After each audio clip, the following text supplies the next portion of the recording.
글쎄요. 근데 올해는 보니까 한 달 반 전부터 좀 폭염이 기승을 부리고 있습니다. 무더위에 건강하시고요. 또 6월은 호국 보훈의 달입니다. 우리나라를 봐서 참 6월 달 너무나도 또 중요한 그러한 달이 되기도 합니다.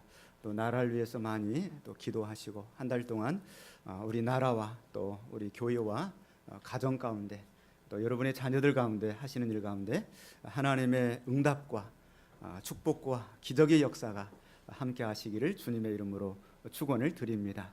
자, 오늘부터 해서 다시 마태복음으로 말씀을 돌이켜서 왔습니다.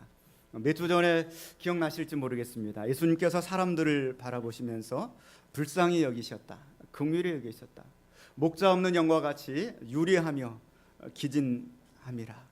예수님께서 이 사람들을 바라보시면서 유진 피터슨의 메시지를 보면은 추수할 것이 이토록 많은데 일꾼은 얼마나 적은지 추수할 일손을 달라고 무릎을 꿇고 기도하여라.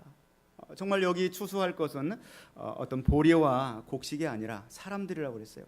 예수님 계실 그때 좀 사람들이 예수님 더 많이 만나고 예수님 계실 그때 사람들이 더 예수님 믿었으면 좋겠는데 사람들의 관심사는 전혀 엉뚱한 데 가 있고 예수님은 너무나 안타까워서 추수할 것은 너무나 많은데 일꾼은 피우라고 그랬죠. 너무 적으니 추수할 주인에게 청하여서 일꾼들을 좀 보내주셔서 하라. 그리고 오늘 본 말씀 예수님께서 이럴 때가 아니지. 그리고 일꾼들을 직접 부르시는 장면이에요. 제자들을 부르시는 것이죠. 우리 1절 말씀 다시 한번 말씀을 같이 보겠습니다. 예수께서 그의 12 제자를 부르사 더러운 귀신을 쫓아내며 모든 병과 모든 약한 것을 고치는 권능을 주시니라. 예수님이 직접 제자들을 부르십니다. 예수님의 이 사역을 크게 두 가지로 잡는다고 한다면 위로는 십자가를 지는 거예요. 십자가 지는 사역. 예수님의 최고의 사역은 우리를 대신해서 십자가를 지시는 사역입니다. 그리고 예수님이 또 그에 못지않은 중대한 사역 중에 하나가 옆으로 형적으로는 제자들을 부르신 사역이에요. 만약에 예수님이 십자가를 지시고 이루어 놓으시고 그냥 훌쩍 하늘로 떠나가셨다고 한다면 이 구원의 복음을 누가 증거하겠습니까? 천사들이 하겠어요? 누가 하겠어요? 그래서 이 제자들의 사역은 너무나도 중요합니다. 예수님에게 있어서 제자들은 예수님의 사랑의 전부였어요. 예수님 결혼도 하지 않으시고 또 자식들에게 정성과 사랑을 쏟지도 않으셨어요. 오직 제자들에게 그 모든 관심과 사랑과 정열을 쏟아놓으셔서 이 제자들이야말로 예수님에게 있어서 영적인 가족이었고 또 예수님이 남기신 영적인 유일한 자산이었습니다. 자, 반대로 봐서 이 제자들의 입장에서 봐서 이 제자들은 누가 제자가 되느냐? 이 제자들이 뭔가 자신이 뭐 응시원서를 넣거나 또 이력서 자기 소개서 넣어가지고 예수님의 제자로 지원한 것이 아니에요. 보통 이제 대학교에 갈 때는 자기가 지원을 해서 이렇게 학과나 또 스승을 찾아가지만 오늘 이 예수님의 제자들은 정반대입니다. 제자의 자격은 오직 하나입니다. 오늘 본문의 말씀의 1절 말씀, 예수께서 그의 12 제자를 부르사, He called his 12 disciples to him. 부르시다. 오직 제자의 자격은 예수님이 선택하여 불러주신 거예요. 제자가 뭔가 어떤 자기가 뭔가 능력을 갖추고 자격을 갖추고 뭐 그렇게 해서 지원한 것이 아닙니다. 전부 다 예수님이 선택하여 불러주신 것이죠. 이걸 가리켜서 콜링이라 또 다른 말로는 소명이다 이렇게 하는 것이죠. 이 콜링, 이 소명, 오늘 이 자리에 우리가 찾아 나와 있지만 우리 발로 우리들 교회를 선택해서 온 것 같지만 사실은 하나님께서 선택하여서 우리들을 불러주신 줄로 믿습니다. 이것이 이제 신본주의인 거예요. 내가 무언가를 할 수 있다가 아니라 나는 아무것도 할 수 없고 오직 하나님이 나를 아셨고 선택하셨다. 이사야서 같은 경우는 이사야 말씀에 그렇게 고백하고 있습니다. 내가 어머니의 모태에서 있을 때 하나님이 나를 아셨고 그때 나를 불러주셨다. 제가 말씀을 읽어드립니다. 이사야 44장 2절에 너를 만들고 너를 모태에서부터 지어낸 너를 도와줄 여호와가 이같이 말하노라. 여러분이 어머니 뱃속에 있을 때 아직 그 양수 안에서 누워서 쭈그리고 잠자고 웅크리고 있을 그때 하나님이 여러분을 아셨어요. 우리 여러분을 선택하시고 여러분을 불러주신 줄로 믿습니다. 참 대단하죠. 그런데 에베소서 1장 말씀 보면은 이건 아무것도 아닙니다. 에베소 1장 4절 말씀 제가 읽어드립니다. 곧 창세전에 그리스도 안에서 우리를 택하사. 그것도 대단한데 하나님은 그거 놀라울 일이 아니다. 우주를 만들기 이전에 이미 우리를 선택하셨다. 할렐루야. 참 얼마나 대단합니까? 하나님의 선택. 이 하나님의 선택과 부르심은 일방적인 거예요. 내가 그곳에 조금이라도 보태거나 노력한 것이 아닙니다. 그리고 이 하나님의 선택과 부르심에는 실수가 없습니다. 실수가 없어요. 여러분 혹시 옆에 자녀들 혹시 앉아 계시면 한번 생각해 보세요. 내가 이 자녀가 우리 가정에 태어난 것을 후회한 적 있으세요? 네, 없으시잖아요. 그렇죠? 네, 이 자녀에 관해서 절대 후회가 없어요. 여러분 자녀들 생각해 보세요. 다른 사람이 뭐라고 하든지 간에 이 손안의 자식이라고 나에게는 그 자녀가 소중하고 귀한 거예요. 후회함이 없으세요. 이처럼 하나님께서도 우리를 창세전에 선택하시고 모태에서부터 우리를 아셨고 부르셨고 이 자리에 인도하시고 절대로 후회함이 없으신 완전한 부르심으로 우리를 불러주신 줄로 믿습니다. 그런데 성경에 보면은 이 콜링, 이 부르심, 이 소명이라고 하는 것에는 사명이라고 하는 단어가 함께 가는 거예요. 우리 생각해 보세요. 왜 날 부르셨을까? 여기 부르신다는 이 단어, 이 소명이라고 하는 단어는 콜링이라는 것은 왕이 신하를 부르는 거거든요. 왕이 신하를 부를 때 그냥 부릅니까? 뭔가 시키려고 부르잖아요. 그냥 부르지 않으세요. 하나님이 우리를 부르실 때 그냥 부르지 않으셨다는 거죠. 뭔가 우리에게 사명이 있는 거예요. 맡길 일이 있어서 우리를 불러주신 것이죠. 요한복음 15장 16절에도 너희가 나를 택한 것이 아니요 내가 너희를 택하여 세웠나니. 왕이신 예수님께서 제자들을 택하시고 또 우리들을 택하여서 불러주셨습니다. 이 본문의 말씀이 너무나 중요하니까 이 본문 말씀을 오늘 2절까지만 강해를 하고 다음 주에 이어서 계속 강해를 하려고 계획을 하고 있습니다. 이 말씀이 너무 중요하니까 마가복음 3장과 누가복음 6장에 동시에 기록이 되어 있어요. 그래서 이 공간복음이라고 그래요. 마태, 마가, 누가복음을 공간복음이라고 그래요. 요한복음을 플러스하면 사복음서라고 그럽니다. 이 공간복음서 마가복음 3장, 누가복음 6장과 함께 입체적으로 말씀을 보도록 하겠습니다. 마가복음 3장 13절 말씀 보시면 이렇게 말씀하고 있습니다. 또 산에 오르사 자기가 원하는 자들을 부르시니. 우리를 하나님께서 그냥 원하셔서 우리를 선택하시고 불러주셨어요. 여러분 개인적으로 보세요. 내가 어떻게 하나님이 나를 불러주실 만한 자격이 있는가? 그렇지 않잖아요. 근데 하나님이 원하셔서 그 하나님이 우리를 너무나 원하셔서 선택하여 불러주셨습니다. 누가복음 6장 13절 말씀에도 밝음의 그 제자들을 부르사 그 중에서 12를 택하여 이렇게 되어 있어요. 세상에 사람들이 너무나 많아요 지금. 그런데 하나님께서는 그 중에서 12를 택하여 그 중에서 이 시간에 우리들을 택하여 불러주신 줄로 믿습니다. 그런데 하나님 예수님께서 우리를 불러주실 때 그냥 선택하여 부르지 않으셨어요. 누가복음 6장 12절 말씀 보니까 이때 예수께서 기도하시러 산으로 가사 밤이 새도록 하나님께 기도하시고 밝음의 그 제자들을 부르사 그 중에서 12를 택하여 사도로 칭하셨으니. 자 예수님께서 제자들을 부르실 때 그냥 부르시지 않고 어떻게 하셨어요? 밤이 새도록 기도하셨어요. 밤이 새도록 기도하시고 밝음의 그 제자들 12를 선택하여서 불러주신 것이죠. 오늘 이 시간에도 우리를 그냥 불러주신 것이 아니에요. 정말 그 하나님의 사랑을 가지고 그 독생자 예수 그리스도의 그 피 흘리신 그 십자가의 고통으로 밤이 새도록 기도하시고 그리고 밝음의 이 시간에 우리를 이 자리로 인도하여 불러주신 줄로 믿습니다. 철저하게 그냥 부르신 것이 아니라 주님이 기도하시면서 사람의 어떤 기준을 따라서가 아니라 하나님의 절대적인 기준으로 우리를 선택하여 불러주셨다는 것이죠. 그런데 그 불러주신 12명의 사람들을 보니까 예수님이 고민의 흔적이 보이지 않아요. 12명의 제자들을 보니까 어쩌면 이 자리에 앉아있는 우리들만도 이 전부 자격이 못 돼요. 제대로 배운 사람들이 없고요. 갈릴리 어부들 정말 생선 비린내가 나고 그리고 그들 중에 어떤 사람은 세리도 있어요. 세리라고 하면은 우리나라가 일제 36년의 지배를 받을 때 친일파예요. 친일파. 세리들도 있고요. 또 그 중에는 또 이 시몬이라고 하는 그런 이 독립운동가도 있어요. 독립운동가 시몬이라고 하는 사람은 그 사람은 윤봉길 의사 같이 친일파들을 숙청하고 친일파들을 테러를 하는 사람이에요. 만약에 예수님으로부터 부름받지 않았다고 한다면 이 예수님의 제자 중에서 이 시몬이 마태를 테러를 했을 수도 있어요. 친일파니까. 그럴 수도 있어요. 아무리 봐도 밤새도록 기도하는 흔적이 나타나지 않아요. 그렇죠. 나보다 못한 사람들을 제자로 부르신 것 같아요.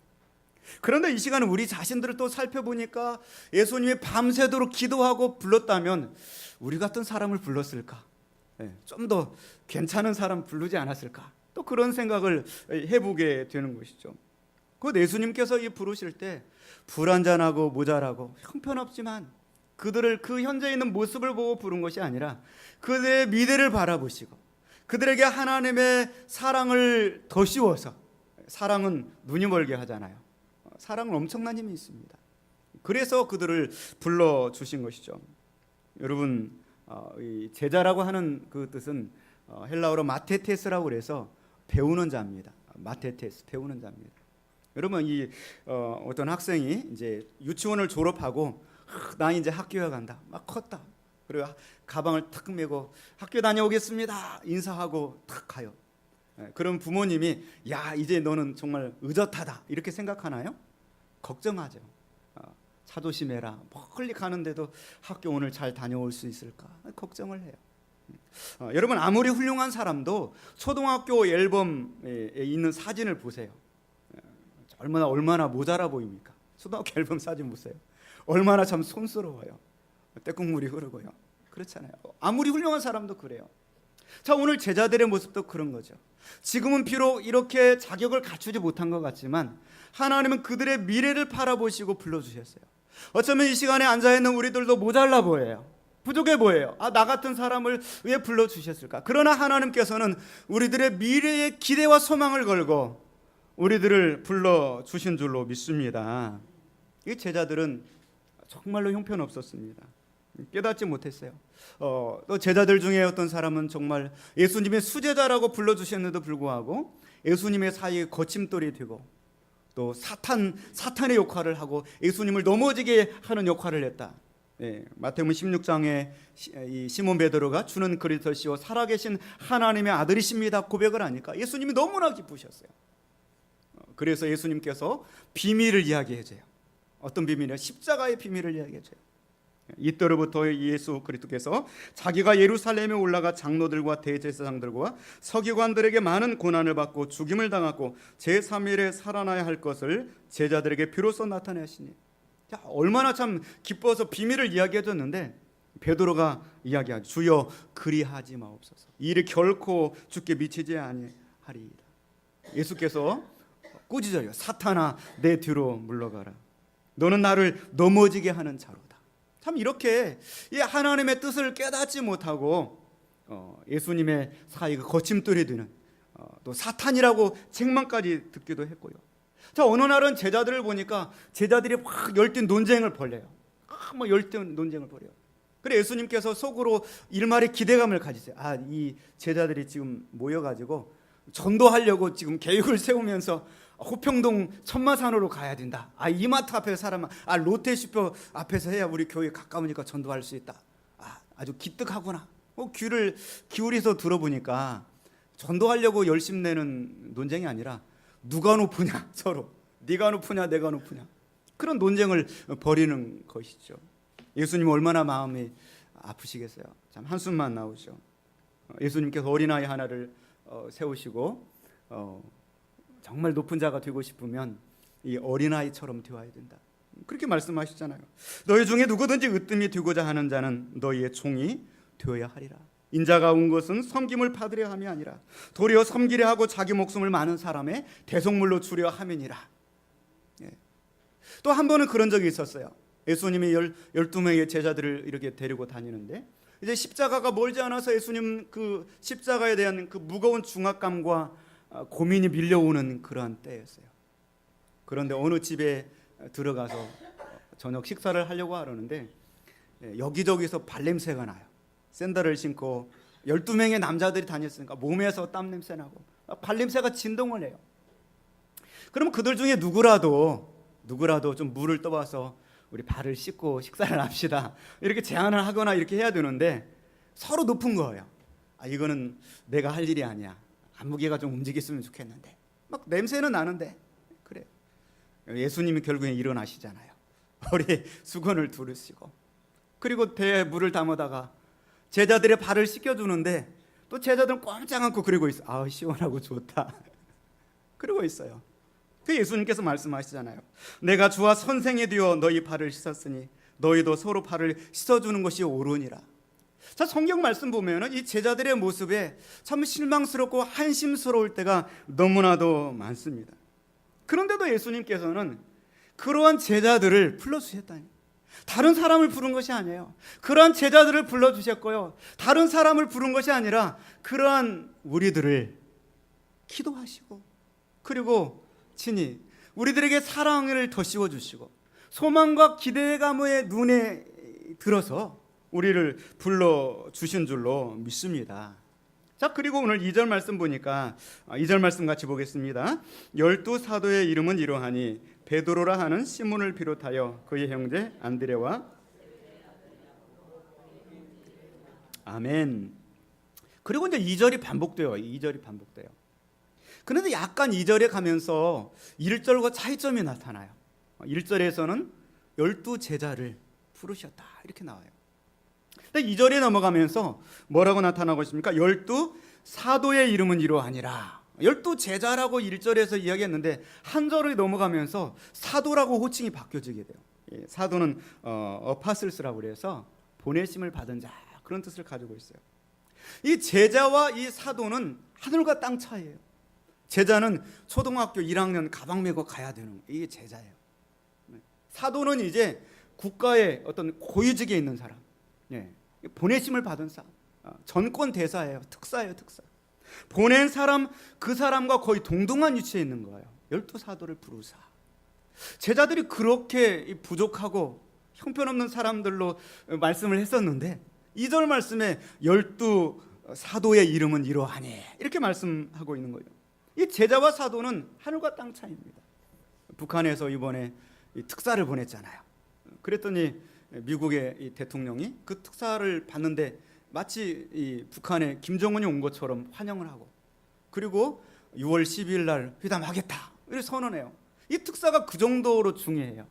그런데 오늘 12 사도라, 곧 예수님과 동일한 권세를 가진 그러한 사람들이다, 이렇게 예수님이 높여주고 세워주는 것이죠. 그리고 그 제자들을 보내겠다, 그 사도들을 자신의 권위를 실어서 보내겠다, 그렇게 말씀을 하고 있는 것입니다. 사랑하는 성도 여러분, 우리들은 실망할 필요가 없어요. 내가 부족하고 연약하지만 주님은 우리를 그렇게 보지 않습니다. 우리를 보내기를 원하시고요, 우리를 통하여서 그 예수님의 놀라운 일들을, 사역을 계승해 나가시기를 원하시는 줄로 믿습니다. 우리들이 바라보는 눈이 달라져야 돼요. 우리 직장에서 또 일터에서 정말 주님의 시선을 가지고 나를 하나님께서 사도로, 나를 제자로 부르시고 부족하지만 나를 이곳에 파송하셨다, 나를 보냈다 생각을 가지고 살아야 되는 것이죠. 그래서 제자들은 이 사도의 의식을 가지고 눈을 들어 봐야 되고요, 그리고 그 의식을 가지고 어디론가 가야 됩니다. 두려운 봉사를 위해서도 가야 되고요, 직장으로 가야 되고, 또 여러분이 세상으로 가야 되는 것입니다.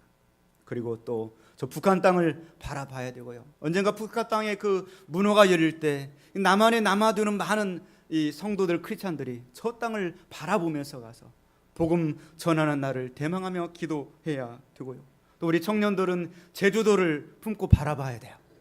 8월 말에 제주 사역을 우리가 계획하고 있는데 그 땅을 하나님 우리에게 주실 때 내가 주님의 그 권세를 가지고 그곳에 파송되어 가겠습니다, 기도하며 나아가는 역사가 일어나야 될 줄로 믿습니다. 자, 그런데 우리는 그런 생각을, 간격이 너무 크다, 제자와 사도의 간격이 너무 크다, 내가 어떻게 이러한 이 사도적인 사명을 감당할 수 있을까, 이 간격이 너무나 크다는 것이죠. 두 가지입니다. 오늘 이 본문의 말씀에서 이 간격을 어떻게 좁힐 수가 있을까? 나 같은 이 연약한 자가 어떻게 사도적인 그러한 힘을 가지고 주님이 기대하시는 삶을 살아가실 수 있을까? 제가 이 병영구절 말씀인 마가복음 3장 14절 말씀을 읽어드리겠습니다. 이에 12를 세우셨으니 이는 자기와 함께 있게 하시고 또 보내사 전도도 하며, 이렇게 되어 있습니다. 자, 예수님께서 12 제자를 부르셔서 단번에 사도로 삼으시는 것이 아니에요. 3년 반 동안 공생의 기간을 갖습니다. 그 3년 반 동안 공생의 기간 동안에 제자들과 예수님은 긴밀한 관계성을 갖게 돼요. 긴밀한 관계성. 사랑하는 성도 여러분, 우리가 이제부터 해야 될 일은 내가 예수님과 가까워져야 돼요. 할렐루야. 가까워져야 돼요. 내가 예수님과 가까워지게 될 때 누구를 닮아갑니까? 예수님을 닮아가게 되는 거예요. 부부는 닮는다고 하잖아요. 부부가 서로 바라보고 그러다 보니까 서로의 모습을 닮아가게 되는 거예요. 혹시 여러분의 자녀들 아직 결혼하지 않았으면 그 자녀들의 배우자를 놓고서 기도 많이 하시길 바라요. 이왕이면 믿음 좋은 배우자를 만나서, 부부는 닮아가니까 믿음 좋은 사람, 유덕한 사람 만나면 그 사람 닮아갈 거 아니에요. 닮아갈 거 아니에요. 그럼 믿음 좋아질 거 아닙니까? 오늘 제자들은 정말 형편없는 사람들이지만 누구를 만났어요? 예수님을 만났어요.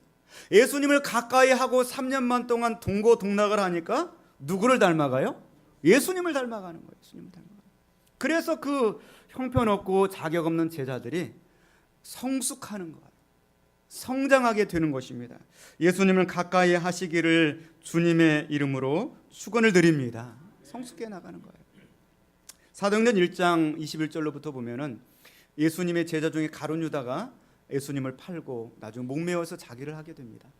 그리고 나서 초대교회에서 이 가룟 유다를 대신할 사도를 세우자, 그러면서 사도의 자격, 제자의 자격을 두 가지로 말을 하고 있어요. 제가 또 읽어드립니다. 사도행전 1장 22절에 항상 우리와 함께 다니던 사람 중에 하나를 세워 우리와 더불어 예수께서 부활하심을 증언할 사람이 되게 하여야 하리라 하거늘. 여기서 말씀해 보니까 두 가지입니다. 항상 우리와 함께 다니던 사람, 예수님과 늘 함께 다니는 사람, 이거 첫 번째예요. 두 번째는 예수께서 부활하심을 증언할 사람, 이 사람이 바로 사도의 자격이다, 이렇게 말씀을 하고 있습니다. 주님과 가까이 하시기를 주님의 이름으로 축원을 드립니다. 우리는 정말 자격 없고 부족하지만 이사야서 말씀처럼 모태에서부터 우리를 알았고 우리를 선택해 주셨습니다.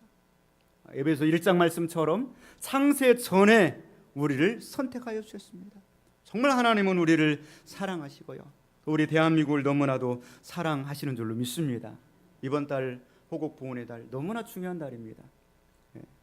우리나라의 조선 말기죠, 선교사가 와서 정말 대한민국은 축복된 땅이라 그랬어요. 무슨 내용인가 보니까 이 대한민국에 와서, 이 조선에 와서 보니까 수많은 사람들이 머리에 뭐 검은 거 하나씩을 막 쓰고 다니는 거예요. 그러니까 선교사가 궁금하니까 저것이 뭐요? 이렇게 물어봤어요. 통역을 통해서. 그랬더니 그 사람들이 통역을 사용하지 않고 가시오 그래요. 가시오 그런 거예요. 그러니까 선교사들이 딱 들을 때 가슴 누굽니까? 하나님이잖아요. 가시오, 영어를 다 가시오, 이구동 가시오. 선교사 깜짝 놀라면서 충격을 받아요. 이야, 서양 사람들은 이 마음으로 믿는다고 그러는데 조선 사람들은 하나님을 머리에 모시고 다니는구나. 머리에 모시고 다니는, 정말 축복된 사람들이다. 그리고 이 나라 백성이 어떤 사람들이요? 그랬더니 초선 사람들이요. 초선 사람들이요 그래요. 영어로 딱 들으니까 이 초선이라고 하는 단어가 초이스거든요. 선택받은 사람이라는 뜻이에요. 초선 피플. 이 선택받은 사람들이, 야, 정말 축복된 나라구나. 이 한 달 동안 정말 하나님께서 우리나라 가운데 축복해 주실 줄로 믿습니다. 기도하기 원합니다. 더 나아가서 저와 여러분들을 그렇게 사랑하셨다는 것이죠. 그렇게 불러주셨어요. 우리가 주님을 가까이만 하면은 주님은 우리를 사용하십니다. 문제는 우리가 주님으로부터 멀어져 있기 때문이죠. 아무리 무덥고 기도하기 힘들어도 주님을 가까이 하시기를 바랍니다. 그러면 우리를 통하여서 하나님 사용하실 것입니다. 사용하실 거예요. 두 번째입니다. 오늘 1절 말씀 다시 한번 보고 결론을 맺겠습니다. 1절 말씀입니다. 예수께서 그의 12제자를 부르사 더러운 귀신을 쫓아내며 모든 병과 모든 약한 것을 고치는 권능을 주시니라. 두 번째는 가까이 하셔서 예수님이 권능을 주셨다. 이렇게 말씀. 권능을 주시니라. 권능이라고 하는 단어는 영어로 authority입니다. authority. 권능을 주시니라. 제자들이 사도가 되기 위해서는 두 가지가 있었어야 돼요. 예수님을 가까이 했어야 돼요. 예수님의 일상의 삶을 보면서. 부부는 늘 함께 살기 때문에 이렇게 우리가 옷을 차려입고 앉아 있을 때는 근엄하게 보이고 그래도요, 부부는 다 알아요. 단점을 압니다. 이 사람은 어떤 단점을 가지고 어떤 단점을 가지고 있고. 그래서 절대로 부부에게는 성인군자가 없어요. 왜냐하면 너무나 잘 알기 때문에. 예수님께서는 이 제자들 너무나 잘 아세요. 함께 하셨습니다. 함께 해야 됩니다. 그럴 때 예수님을 가까이 할 때 성숙의 역사가 일어나게 되는 줄로 믿습니다. 두 번째로 예수님에게 권능을 받아야 돼요. 권능을 받아야 돼요. 왜 권능을 받아야 될 것인가? 왜 권능을 받아야 될 것인가? 신약 성경에 보니까 이 권능이라고 하는 어솔리티가 또 다른 데 사용된 데가 있어요. 에베소 6장 12절 말씀인데요. 제가 읽어드리겠습니다. 우리의 씨름은 혈과 육을 상대하는 것이 아니요 통치자들과 권세들과 이 어둠의 세상 주관자들과 하늘에 있는 악의 영들을 대함이라. 자, 왜 우리가 권능을 받아야 되느냐? 우리의 씨름이 혈과 육에 관한 씨름이 아니기 때문이죠. 우리를 부르실 때 이 혈과 육에 관한 그런 사람으로 부른 것이 아니에요. 예. 그래 내용을 보니까 통치자들과 against the ruler 이렇게 되어 있어요. 통치자들과 권세들과 against the authorities 이렇게 되어 있어요. 이 권세들과 이 세상의 권세들이 얼마나 가득 차 있는지 몰라요. 우리는 그 세상의 권세들을 거슬리는 자들이에요. 거슬리는 자들. 거슬리면서 하나님의 제자로서의 정체성을 가지고 하나님의 특사와 전권 대사의 사명을 감당하려고 한다면 그 세상의 권세와 다른 또 다른 영적 권세를 받아야 돼요. 그 권세를 예수님께서 제자들에게 주셨고요. 그 권세를 예수님께서 오늘 이 시간에 우리들에게 주시는 것입니다. 권세를 받아야만 우리가 영적인 전쟁터에서 세상 권세를 대항하면서 승리하며 나아가게 될 줄로 믿습니다. 이를 위해서는 깨어 있어야 됩니다. 기도해야 돼요. 성령 충만해야 됩니다. 무덥고 힘들고 기도하기 어려울수록 더 붙들어야 돼요. 더 기도하고 매달려야 됩니다. 아직 성령을 받기 전이지만 예수님께서는 제자들에게 권능을 주시기를 원하셨어요.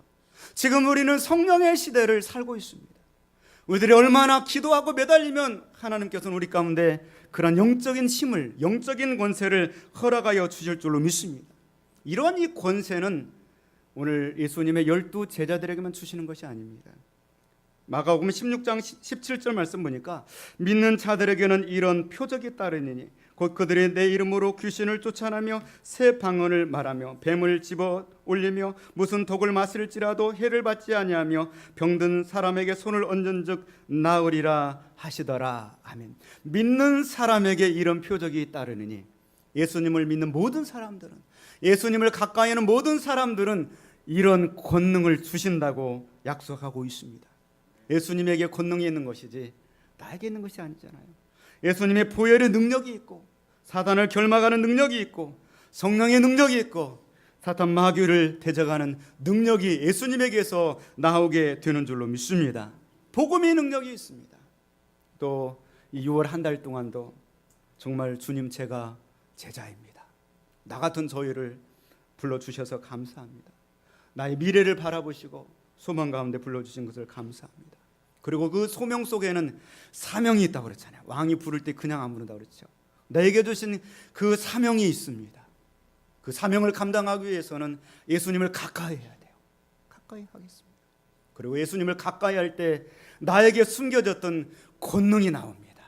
영적인 권세가 나옵니다. 그것이 세상을 거스르게 하고 이 세상의 여러 가지 것들을 이길 수 있는 힘이 나오게 되는 줄로 믿습니다. 그 권능을 가지고 주님의 제자로서 부름받은 저희들이 그 사명을 잘 감당하며 살아갈 수 있기를 주님의 이름으로 축원을 드립니다. 기도하겠습니다.